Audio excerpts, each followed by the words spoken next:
সুপ্রিয় শিক্ষার্থীরা, আজকের ক্লাসটি হচ্ছে চেঞ্জিং অ্যাসার্টিভ টু ইন্টারগেটিভ।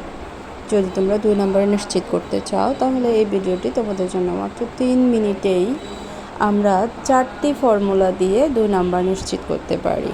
তো চলো কিভাবে শর্ট টেকনিকে শেখা যায় সেই ব্যবস্থাই করা হয়েছে আমার এই ভিডিওতে। নাম্বার 1, ফার্স্ট রুলটি হচ্ছে অ্যাসার্টিভ সেন্টেন্সে যদি অক্সিলারি ভার্ব থাকে, অক্সিলারি ভার্বগুলো আমার শর্ট ভিডিওতে দেওয়া আছে, দেখে নিতে পারো। অক্সিলারি ভার্ব থাকলে এই অক্সিলারি ভার্বটা আমাকে ইন্টারোগেটিভ করার সময় প্রথমে নিয়ে আসতে হবে। ওকে, তারপর অ্যাসার্টিভের অ্যাফার্মেটিভ যদি হয় সেন্টেন্সটা, তাহলে আমাকে নেগেটিভ করতে হবে, আর নেগেটিভ হলে অ্যাফার্মেটিভ করতে হবে। আমি অ্যারো চিহ্ন দিয়ে বুঝিয়েছি। এরপর সাবজেক্ট, ভার্ব, প্রশ্নবোধক। আমরা উদাহরণ একটু পরে দেখতেছি।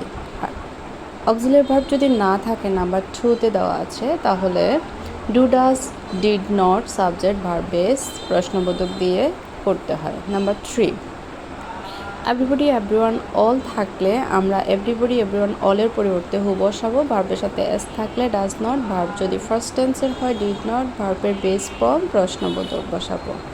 নাম্বার 4 হচ্ছে নোবডি, নো ওয়ান, নান থাকলে এর পরিবর্তে শুধু হুকে বসিয়ে বাকি অংশ বসিয়ে প্রশ্নবোধক চিহ্ন বসিয়ে দিলে হয়ে যায়। আর বিপরীত পক্ষে আমরা এভাবেই করতে পারি। আচ্ছা, উদাহরণ দেখি তাহলে। নাম্বার 1 দিয়ে নাম্বার 1-এর উদাহরণ, যেমন ইজ আছে, সেন্টেন্সে অক্সিলারি ইজ আছে, আমি অক্সিলারিটা সামনে নিয়ে আসলাম, তারপর হাবোধক ছিল, নাবোধক করে দিলাম, অ্যাফার্মেটিভ নেগেটিভ করে দিলাম, সাবজেক্ট বাকি অংশ দিয়ে প্রশ্নবোধক।